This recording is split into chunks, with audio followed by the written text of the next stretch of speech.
Hello everyone, and welcome to another video Dvar. I'm Rabbi Chaitovsky here at BMH-BJ in Denver. The situation in Israel is on everyone's mind, of course, and both sides seem to be digging in their heels, and we try to understand why that is the case, and we certainly understand the Israeli position, those of us in the Jewish community who are supporters of Israel. And we scratch our heads and we cry and we tear out our hair, actually, with all the intransigence from the Palestinian side. And it's just a very frustrating situation. Yesterday's decision by UNESCO to unilaterally declare certain holy sites, all of a sudden, that they are Arab, as opposed to what they always had been. It's just another roadblock. I want to put all that aside, and those who know me know that I've spoken very forcefully about the Israeli-Palestinian situation, spoken very forcefully about the Iran nuclear deal, and everyone knows exactly where I stand in my support, my unabashed and unabated support for Israel. I look at this week's Torah portion, Lech Lecha, and it makes me pause for just a moment. It makes me think not so much about the way things are, but it makes me think about what could be and what should be. In this week's Torah portion, we are introduced to Abraham and Sarai, and in chapter 16 of the Torah portion, we are told that Abraham and Sarah have not had any children, although they've been promised children. And Sarah, out of the goodness of her heart, decides to allow Abraham to have a concubine whose name is Hagar. And Hagar manages to give Abraham the long-awaited firstborn child that he had been waiting for, that they had been waiting for. And this was a complicated situation, and the birth of the child to Hagar and not Sarah raised many questions and sowed the seeds of discontent. And ultimately Sarah did have a child, of course, had that child Isaac, whom we consider to be Abraham's true child. But Abraham did not himself necessarily see it that way. In this week's Torah portion and in next week's Torah portion, where Hagar and Ishmael are banished from Abraham's home because of the way that Ishmael was interacting with Isaac. Isaac had been born, and Ishmael and Isaac may have gotten along as young children, but as they began to grow up, things began to happen, and we're not quite sure what those things are. The rabbis of the Midrash favor very off-putting and very terrible behavior to explain, on the part of Ishmael, to explain why they just could not get along and why they needed to separate. The fact is, when the call came to banish Ishmael and Hagar from the home, Abraham was in turmoil, because the love of a father for a son never goes away. And Abraham did not want to banish the two of them from the house. And God had to come to Abraham and say, in this case, Sarah, your wife, is actually suggesting the right course of behavior.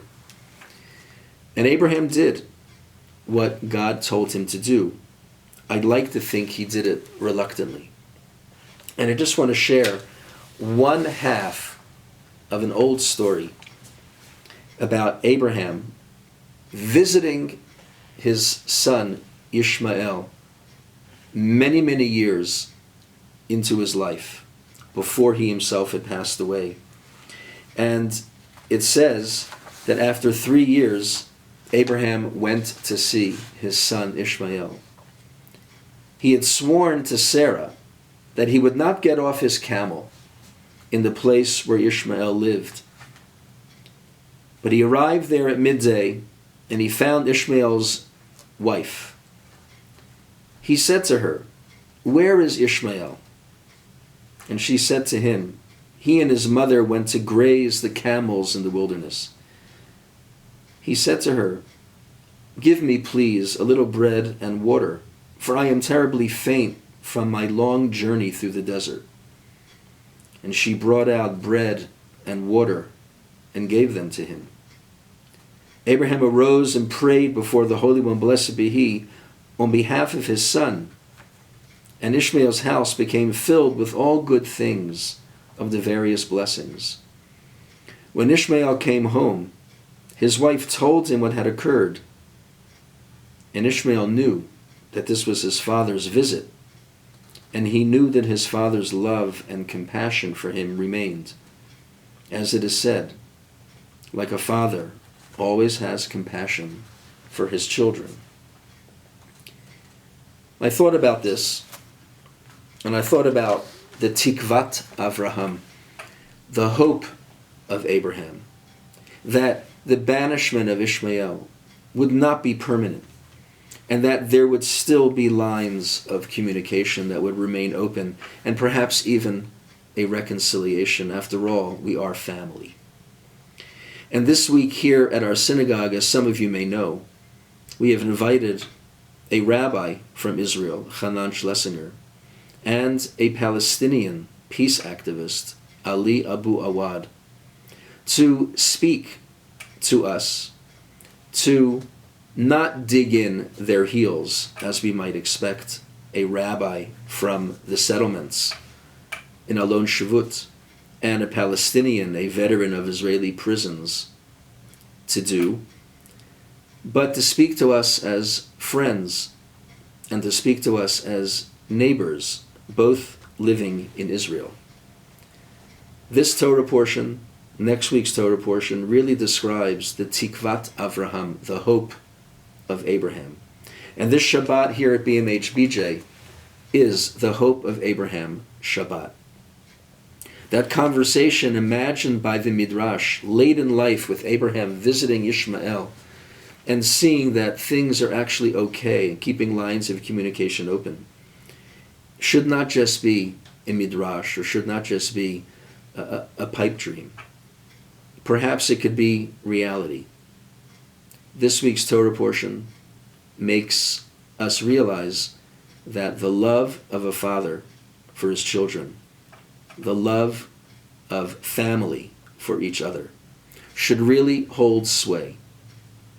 And this week we have an opportunity to listen as well as to engage in conversation. And I invite everyone to come join us for tefillah, for services at 9 o'clock, for kiddush at 12, and for a very special presentation by our guests, Rabbi Hanan and Ali Abu Awad, who are going to talk to us about the prospects for peace and about getting along with your neighbor and with your family. I hope you'll join us. Shabbat Shalom.